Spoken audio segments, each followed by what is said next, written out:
के लिए जा रहा हूं। एक विशेष निवेदन यह है कि वर्तमान में फसल की कटाई चल रही है, फसल की कटाई चल रही है और जो खाकला उत्पन्न होता है, लोग आजकल महाराज चंद रुपयों के लोभ से उस खाकले को भी व्यापार के तौर पर बेच देते हैं। मैं आपसे निवेदन करूं, लोग कहते हैं कि ये गायें, ये बैल, ये महाराज हमारे खेत में घुस के खेत को बर्बाद कर देते हैं। पता है, ये खेत को बर्बाद नहीं करते।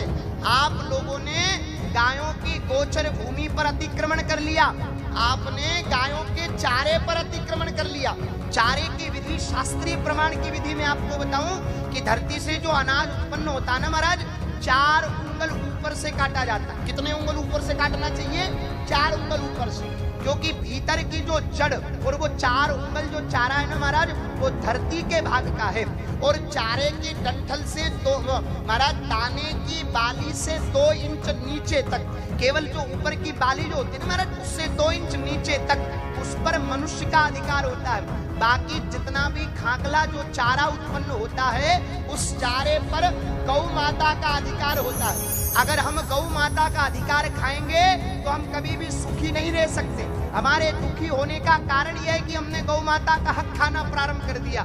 वेद शास्त्र संत जन तो ये कहते हैं कि यज्ञ से बचा हुआ पैसा गौ माता की सेवा में लगाया जा सकता है, कथा से बचा हुआ पैसा भी गौ माता की सेवा में लगाया जा सकता है, अन्य दान पुण्य अन्य सत्कार्य में बचा हुआ पैसा, भजन कीर्तन में बचा हुआ पैसा, धन गौ माता की सेवा में लगाया जा सकता है। पर गैया मैया की सेवा से बचा हुआ धन ना तो यज्ञ में उपयोग किया जा सकता है, ना साधु संतों की सेवा के लिए उपयोग किया जा सकता है, ना अन्य कोई धार्मिक अनुष्ठान के लिए उपयोग किया जा सकता है।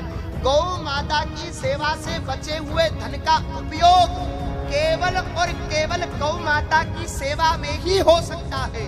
इसलिए जो चारे पर अधिकार गौ माता का है, जैसे पहली रोटी गाय की, इसी प्रकार अपने घर से चारे की 1 गांठ, 2 गांठ, 3 गांठ, जैसी आपकी श्रद्धा हो, अपने निकटतम आसपास के क्षेत्र में जो भी गौशाला हो, उन गौशालाओं में जरूर से जरूर आप खाकला पहुंचावें। यही हमारा शास्त्रीय विधान है और यही संतों की आज्ञा, शास्त्रों की आज्ञा है। इसका पालन करेंगे तो हम सब सुखी होंगे। गैया मैया हमारे घर के अन्न के भंडार भरेगी। गैया मैया कोई साधारण नहीं, 33 कोटि देवताओं को धारण करने वाली जगदम्बा है।